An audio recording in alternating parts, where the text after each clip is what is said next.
Hi there. I'm Don Klein. I'm here to explain how we got to where we are today with an illegal Marxist occupation government misgoverning our nation and how we can stop them cold without bloodshed. Well, at least as long as they don't get snippy. No, I'm not going to talk about decertifying the electors. I believe the states have the sovereign right to do that, but doing it would set a precedent the other side would pounce on the next time they didn't like the election results. I'm going to say right up front that I'm not a lawyer, thank heavens, but I can read plain English, and I think you can too. I'm going to be quoting this document right here without embellishment. It's the United States Constitution. It is the Bible of our government. All government, all federal government is bound by it, and to some extent state governments are as well. And everybody has an obligation to adhere to its principles. If you have a copy of the U.S. Constitution, I hope you'll follow along and read the sections I quote here for yourself. I'll give you the page numbers too if you have this copy of the Constitution. Okay, here we go. When the American colonies won the war for independence, they were no longer under the authority of England, and they became, therefore, sovereign nation states in their own right, no different than France or England or Germany. The definition of a political sovereign is a political body not under the control of another political body. As sovereign nation states, they formed a confederation under the Articles of Confederation, and when that proved to be useless, they met again in convention to fix it. And fixing it proved to be impossible, so they created an entirely new constitution. The new constitution created a federal government and delegated to it certain specific limited powers and no other powers. Here's the 10th Amendment saying so. Quote, "The powers not delegated to the United States by the Constitution, nor prohibited by it to the states, are reserved to the states respectively, or to the people," end quote. Understand, a sovereign nation state does not give up its sovereignty by delegating a portion of its sovereign powers to an agency it has created. It retains the power it has delegated and may exercise them if its agency fails to follow its charter. The states remain today sovereign nation states over all that transpires within their borders, subject to the prohibitions of Article 1, Section 9 and the Bill of Rights, and they have the sovereign power and obligation to refuse to pass legislation not authorized by the U.S. Constitution. It's called nullification. I would like everyone to turn to page 2 of this book and have a look at Article 1, Section 3. See how it says senators are supposed to be chosen by the state legislatures? Quote, "The Senate of the United States shall be composed of 2 senators from each state, chosen by the legislature thereof, for 6 years, and each senator shall have 1 vote," end quote. Note the footnote that says it was changed by the 17th Amendment. Well, it wasn't, but we'll get to that in a moment. Now I would like everyone to turn to page 27 and have a look at the 17th Amendment. Just the first sentence, you wore yourself out. Quote, "The Senate of the United States shall be composed of 2 senators from each state, elected by the people thereof, for 6 years, and each senator shall have 1 vote." We are supposed to have what's called a bicameral Congress. The U.S. Senate is chosen by the states, and senators vote according to the interests of the state. And the House of Representatives, chosen by the people, votes the interests of the people in their district of the state. When we have 2 houses of Congress representing the same entities, i.e. the people, that sounds a lot more like a unicameral Congress, doesn't it? Actually, there's another issue involving the Senate. The states originally created the federal government by creating the U.S. Constitution, and the Constitution they created gave the federal government the only lawful power it has.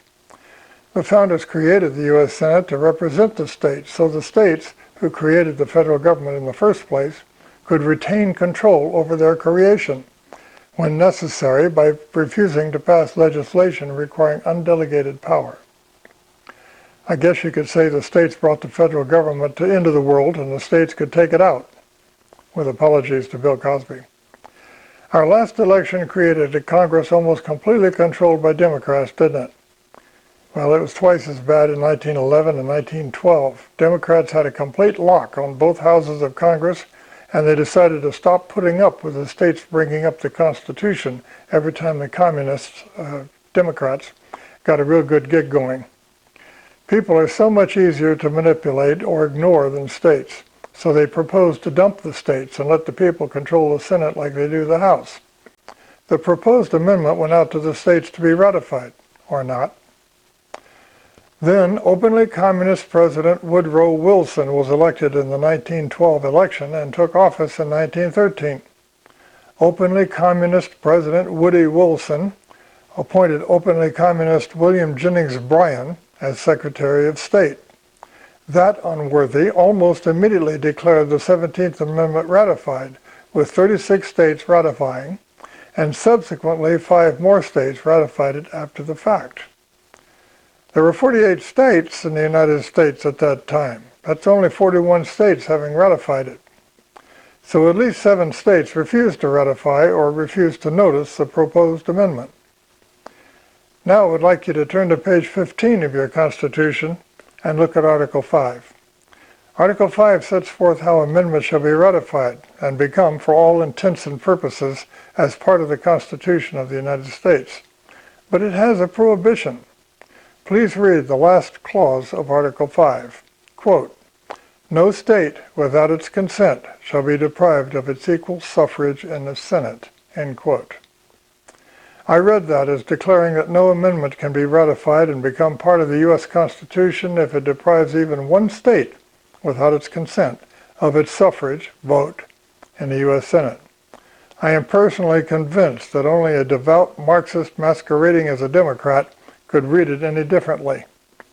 The 17th Amendment was clearly not ratified because 7 states withheld their consent to being deprived of their suffrage in the Senate. It's right there in black and white, isn't it? Now, is that racist if I say that?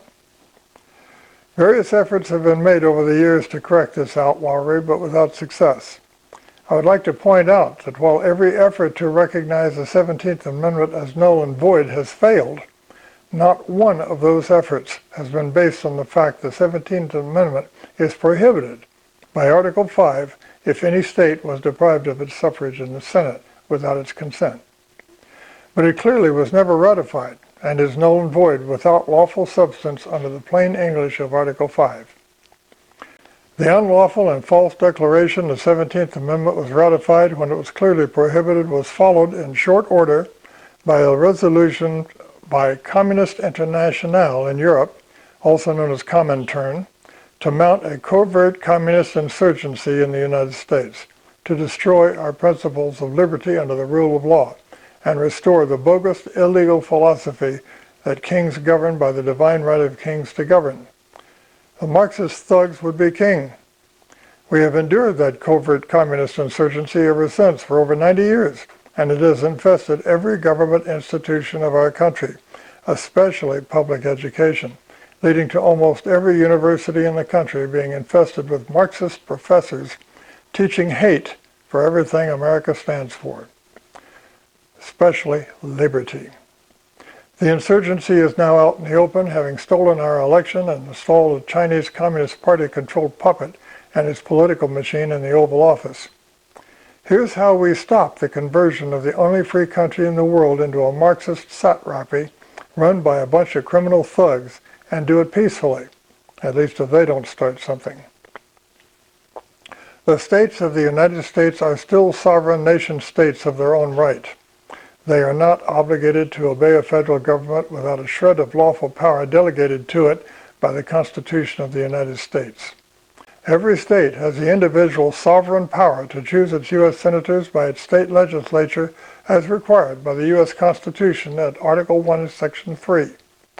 Every state has the sovereign power to declare the 17th Amendment null and void pursuant to Article 5 of the U.S. Constitution and declare the reasons why to a candid nation. Every state has the sovereign power to recall its imposter U.S. senators and fire them. Every state has the sovereign authority to choose its senators by legislative resolution and send them to the U.S. Senate to represent the state and not the people. The people of the state are represented by their congressmen in the House of Representatives. We don't need two houses of representatives, thank you very much. Every state has the sovereign power to do this unilaterally on its own initiative under its own sovereign power. And it's my firm belief that once one or two of them do it, all of them are likely to see the advantages of doing it. All they have to do is do it. In conclusion, what do you think is going to happen when the people and the state governments realize that every law, every resolution, every treaty, every cabinet-level appointment, every judicial appointment, every government action requiring a vote of ratification by the U.S. Senate since 1913 is null and void for lack of a constitutionally chosen U.S. Senate? Can you say constitutional reset? Thank you for watching, and leave comments below in the video if you have any.